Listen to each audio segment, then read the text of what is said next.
Guys, welcome back to my channel. इस video में हम लोग इलास्ट्रेशन 16 डिपार्टमेंट का करेंगे। अगर आपको पूरे कोर्स के लिए खुद को इनरोल करना है तो चैनल को सब्सक्राइब करके आप खुद का इनरोलमेंट कंप्लीट कर सकते हो। यहाँ पे देखो, दो डिपार्टमेंट है, पी और क्यू। यहाँ पे डिपार्टमेंट पी सेल करता है गुड्स क्यू को नॉर्मल सेलिंग प्राइस पे। पी सेल करता है गुड्स क्यू को नॉर्मल सेलिंग प्राइस पे। देखो, यहाँ पे पी सामान देता है क्यू को, वो भी नॉर्मल सेलिंग प्राइस पे। हाँ या ना, नॉर्मल सेलिंग प्राइस पे। अगर कोई किसी को नॉर्मल सेलिंग प्राइस पे देगा तो उसको प्रॉफिट होगा। कितना प्रॉफिट होगा? ग्रॉस प्रॉफिट जितना प्रॉफिट होगा, ये ध्यान रखना। देखो, अगर आप किसी को भी नॉर्मल सेलिंग प्राइस पे सामान दे रहे हो तो आपको प्रॉफिट तो होगा। कितना प्रॉफिट होगा? क्योंकि नॉर्मल सेलिंग प्राइस पे दे रहे हो तो ग्रॉस प्रॉफिट परसेंट जितना आपको प्रॉफिट होगा। ठीक है, तो यहाँ पे पी को कितना प्रॉफिट होगा? ग्रॉस प्रॉफिट परसेंट जितना प्रॉफिट होगा। फिर देखो आगे क्या लिखा हुआ है। फिर यहाँ पे देखो, अपने को डिपार्टमेंटल ट्रेडिंग और ये पीएल बनाना है। और कुछ नीचे देखो इंफॉर्मेशन गिवन है। और अपने को ये भी बताना है कि कितना प्रॉफिट बैलेंस शीट में जाएगा, वो तो अपने आप ही पता चल जाता है। अब देखो, सबसे पहले ओपनिंग स्टॉक गिवन है, तो चलो ये लिख लेते हैं। ट्रेडिंग में आ जाओ और वहां पे लिखो to opening stock account. Trading में लिखेंगे to opening stock account 5 lakh. और ये तो कुछ होगा ही नहीं, तो इधर हो गया 5 लाख। फिर नेक्स्ट देखो परचेज है, तो टू परचेज अकाउंट 28 लाख। ये 28 लाख और 3 लाख, तो 28 + 3 31 लाख। आगे देखो goods from P. Goods from P मतलब गुड्स रिसीव फ्रॉम पी। हाँ या ना? गुड्स फ्रॉम पी मतलब गुड्स रिसीव फ्रॉम पी। किसको मिला है? क्यू को मिला है। यहाँ पे आपको पता है पी दे आए सामान किसको? क्यू को। तो पी दे आए, तो पी दे आए मतलब पी सेल कर रहा है। और क्यू क्या है? खरीद रहा है। हाँ या ना? अब वहां पे क्या लिखा हुआ था बुक में? गुड्स फ्रॉम पी मतलब गुड्स रिसीव फ्रॉम पी। किसको मिला है? क्यू को मिला है। किससे मिला है? पी से मिला है। अब देखो, पी तो दे है ना, तो पी इसको कहाँ लिखेगा? ये जो 8 लाख है, पी इसको कहाँ लिखेगा? सेल की तरफ। तो सेल की तरफ पी लिखेगा 8 लाख। और क्यू कहाँ लिखेगा? परचेज की तरफ। तो परचेज की तरफ वो लिखेगा 8 लाख। और एक दूसरे को ट्रांसफर किए हो तो बाई ट्रांसफर भी लिख सकते हो, या फिर बाई इंटर डिपार्टमेंटल ट्रांसफर भी लिख सकते हो। और यहाँ पे लिख देंगे टू ट्रांसफर। टोटल होगा 8 लाख। इधर भी टोटल होगा 8 लाख। फिर नेक्स्ट देखो वेजेस है, जो कि ट्रेडिंग में आएगा। तो इधर लिखेंगे टू वेजेस, जो कि है 350 और 2 लाख, तो हो जाएगा 550। फिर आगे देखो ट्रैवलिंग एक्सपेंस है, जो कि पीएल में आएगा। तो यहाँ पे लिखेंगे to travelling expense account 20, 160, 180। Closing stock कहाँ पे आएगा? ट्रेडिंग में। तो यहाँ पे लिखेंगे by closing stock account 8 lakh, 2,09,000, तो 10,09,000 हो जाएगा। फिर नेक्स्ट देखो क्या है, सेल्स है। तो यहाँ पे लिखेंगे बाई सेल्स अकाउंट 30 लाख। और थोड़ा केयरफुल है ना यहाँ पे जियो को लेकर, क्यू में। यहाँ पे देखो, 2 जियो फिर इधर 4 जियो, तो टोटल 6 जियो हो गए। ठीक है, यानी 2 और 4 बाद में, तो 6 जियो मतलब ये 20 लाख है। ठीक है, तो 20 लाख, तो इधर हो जाएगा 50 lakh. Painting and stationery PL में आएगा। तो टू पेंटिंग एंड स्टेशनरी 30, 25, 55। अब देखो यहाँ पे सैलरी गिवन है, ये प्रिंटिंग मिस्टेक है, यहाँ पे 33,000 नहीं होगा, ये 3,30,000 होगा। हम लोग सैलरी एक बार लिख लेते हैं, फिर कैसे डिवाइड होगा वो बाद में देखेंगे। यहाँ पे लिखेंगे टू सैलरी अकाउंट, और प्रिंटिंग मिस्टेक है, 33,000 नहीं होगा, 3,30,000 होगा।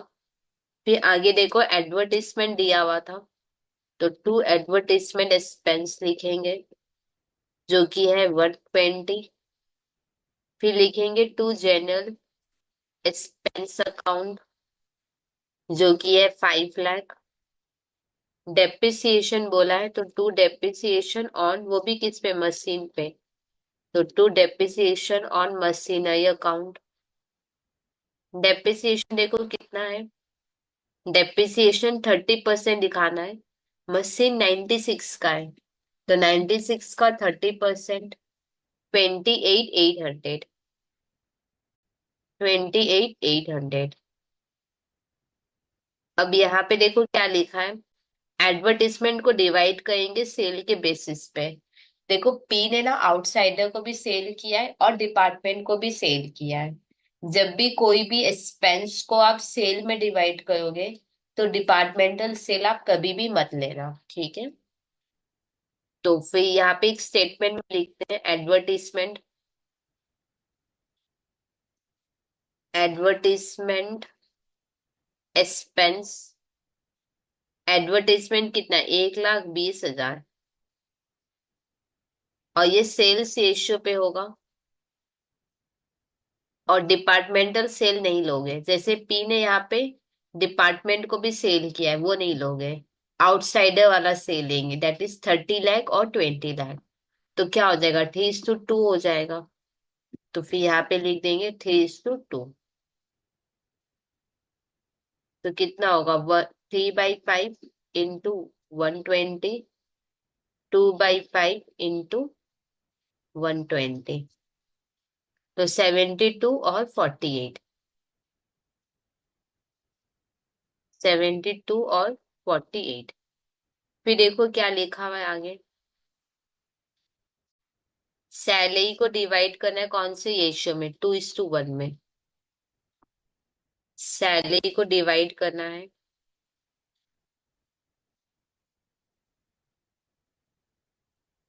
2:1 में। सैलरी था कितना, 3,30,000, तो करोगे तो कितना आएगा, 2,20,000 और 1,10,000, तो 220 लिख लेते हैं, और 110। फिर आगे देखो क्या लिखा है, डेप्रिसिएशन को डिवाइड करना है 1:3 में, 1:3 में डिवाइड करना है। डेप्रिसिएशन को डिवाइड करना है 1:3 में। डेप्रिसिएशन है 28,800, तो कितना होगा, 1/4 इंटू 28,800, 3/4, तो 72, और 21,600। फिर आगे देखो जनरल एक्सपेंस दिया हुआ है, जो कि 3:1 में होगा डिवाइड। जनरल एक्सपेंस 3:1 में करना है डिवाइड।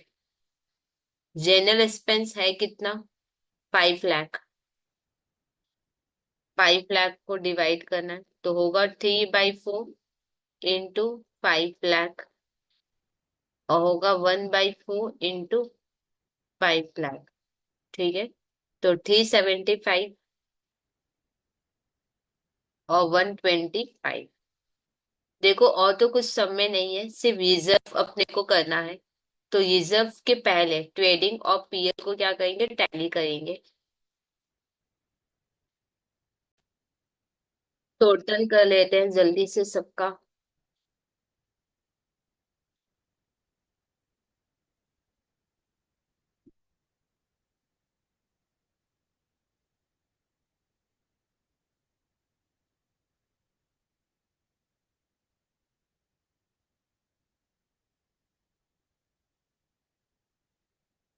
46 लाख होगा।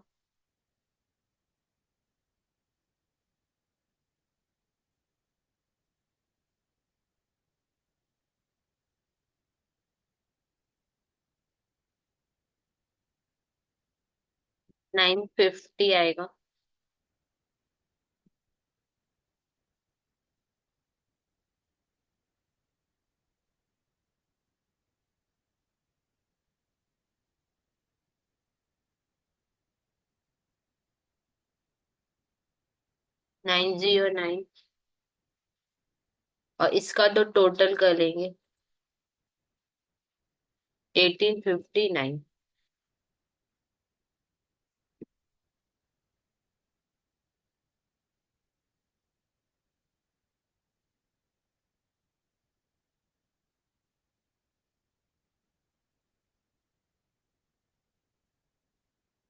और इधर भी होगा 6809।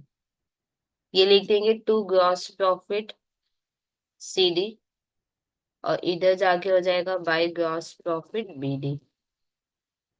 950,909। अब PL को टैली करना और नीचे जगह रखना, क्योंकि रिजर्व बाकी है दिखाना।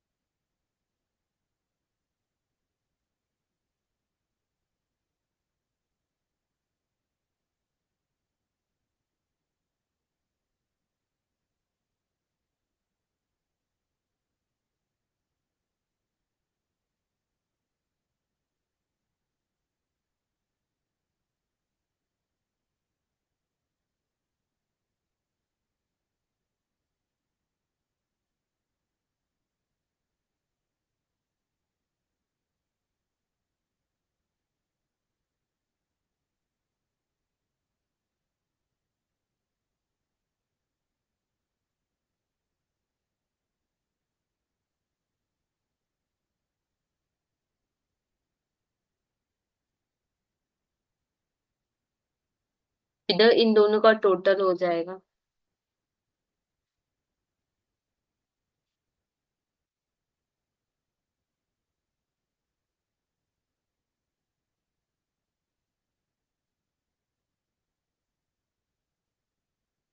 इधर लिखेंगे to net profit CD। To net profit CD यहाँ जाके क्या हो जाएगा BD। तो बाई नेट प्रॉफिट BD कहाँ पे लिखेंगे, देखो सिर्फ रिजर्व बाकी है दिखाना। और जैसे यहाँ पे P ने सामान सेल किया है प्रॉफिट में, हाँ या ना। तो P रिजर्व नहीं दिखाएगा। तो कौन है जो रिजर्व दिखाएगा, वो है कंपनी। तो क्योंकि कंपनी को दिखाना है, तो जो भी होगा बिलो दी लाइन मेथड में होगा और टोटल में होगा। तो फिर हम लोग टोटल में यहाँ पे लिखेंगे, ठीक है। यहाँ पे P और Q आप वापस से रिपीट नहीं करोगे वैल्यू, क्यों, क्योंकि P तो रिजर्व दिखाएगा ही नहीं। यहाँ पे प्रॉफिट P ने किया है, पर P अपने बुक में रिजर्व नहीं दिखाएगा। और कम, क्योंकि P इंडिपेंडेंट डिपार्टमेंट है, तो वो किसी को भी सेलिंग प्राइस पे सेल कर सकता है, तो उसने डिपार्टमेंट को भी सेलिंग प्राइस पे सेल किया है। तो वो अपने बुक में closing stock reserve opening stock reserve नहीं दिखाएगा। ये कंपनी है जिसको पता है कि पी को जो प्रॉफिट हुआ वो उसको हुआ, पर उसको पता है, पर कंपनी को पता है कि कुछ प्रॉफिट अनरियलाइज रह गए। तो कंपनी अपने पीएल में ओपनिंग स्टॉक रिजर्व और क्लोजिंग स्टॉक रिजर्व दिखाएगा। क्या ये बात क्लियर है? इसलिए मैंने यहाँ पे टोटल में वैल्यू लिखा है। अब यहाँ पे देखो क्या है कि पी ने सामान सेल किया है क्यू को। तो पी ने सेल किया है और क्यू ने खरीदा है। पी ने नॉर्मल सेलिंग प्राइस पे सेल किया है, अगर कभी भी लिखा हो ना कि इसने नॉर्मल सेलिंग प्राइस पे सेल किया है, तो पक्का इसको प्रॉफिट कितना होगा, ग्रॉस प्रॉफिट परसेंट जितना होगा, हाँ या ना। तो चलो यहाँ पे पी का ग्रॉस प्रॉफिट परसेंट पता करते हैं कितना होगा। ग्रॉस प्रॉफिट परसेंट कैसे निकालोगे, gross profit by sales into 100। P का ग्रॉस प्रॉफिट देखते हैं कितना है। ये देखो पी, और पी का ग्रॉस प्रॉफिट कितना है। पी का ग्रॉस प्रॉफिट है 950। तो यहाँ पे लिखेंगे 950। अब पी का सेल्स लिखना है। देखो पी ने किस किस को सेल किया था। देखो पी ने डिपार्टमेंट को सेल किया है, क्यू को सामान सेल किया है और आउटसाइडर को सेल किया है। आपको पता है पी ने क्यू को सामान सेलिंग प्राइस पे दिया था और आउटसाइडर को भी सेलिंग प्राइस पे दिया था। तो जो ग्रॉस प्रॉफिट आया होगा वो इन दोनों सेल के वजह से आ रहा है। क्योंकि ग्रॉस प्रॉफिट इन दोनों सेल के वजह से आया है तो ये दोनों सेल अपने को लेना है। जैसे हमने 950 लिखा, इसके अगेंस्ट क्या हमने सेल किया जिससे ये 950 हुआ। हमने यहाँ पे 8 लाख और 30 लाख सेल किया, मतलब हमने टोटल 38 लाख का सामान सेल किया। तब जाके मेरे को 950 ग्रॉस प्रॉफिट होगा है। तो यहाँ पे हम लोग लिखेंगे 8 लाख प्लस 30 लाख। क्या ये बात क्लियर? एक चीज मैं बोलती हूँ, ध्यान से समझना।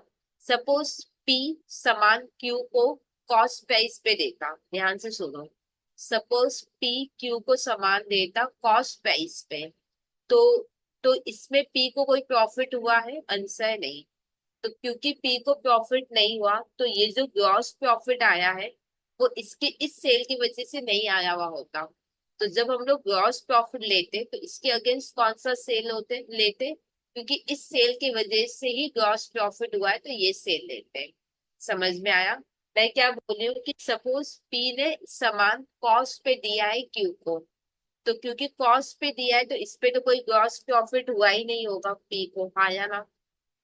तो जब हम लोग ग्रॉस प्रॉफिट परसेंट निकालेंगे तो 950 डिवाइडेड बाई क्या करेंगे, सिर्फ इसी पे ही प्रॉफिट हुआ है तो डिवाइडेड बाई 30 लाख लिखते हैं। पर यहाँ पे पी ने सामान सेलिंग प्राइस पे दिया है तो उसको प्रॉफिट यहाँ से भी हुआ होगा 8 लाख से, और 30 लाख से तो होना ही है प्रॉफिट, हाँ या ना?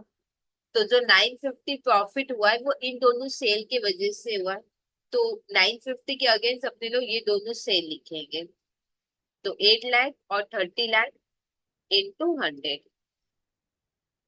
तो यहाँ पे होगा 950 डिवाइडेड बाई 30 लाख इंटू 100।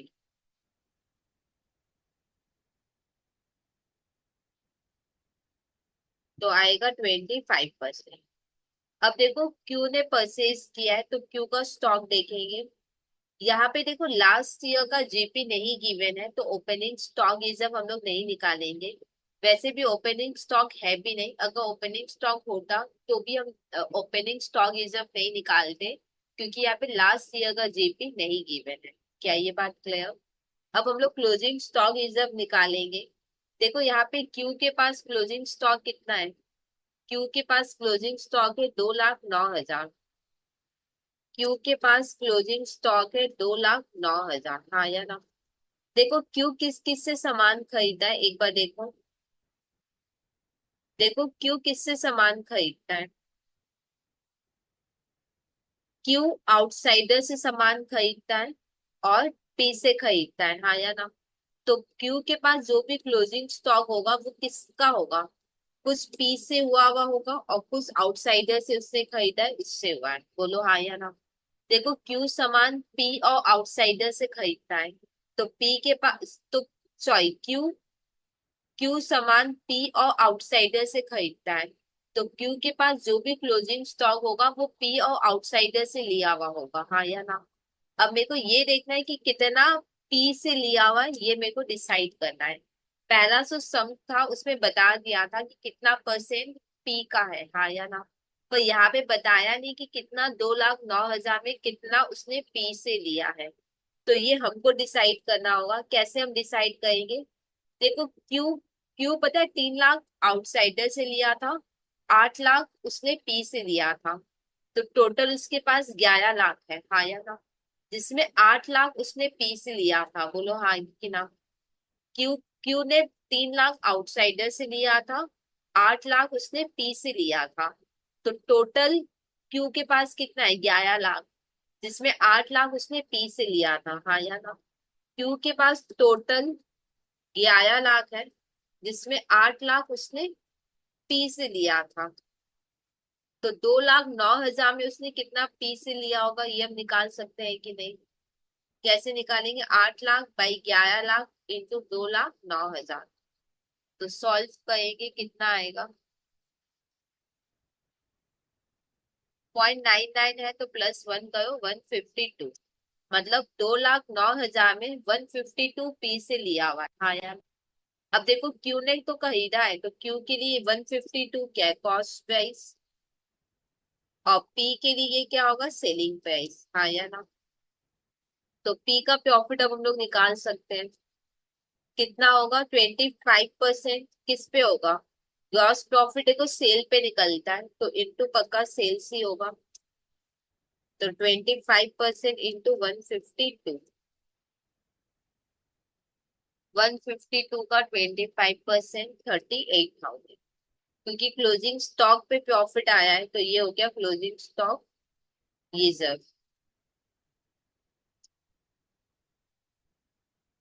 जो कि 38,000। अब यहाँ पे आओ, देखो बाई क्लोजिंग स्टॉक होता है तो रिजर्व अपोजिट में आएगा, तो यहाँ पे लिखेंगे अपने लोग to closing stock reserve account 38,000। अब टैली कर लेंगे,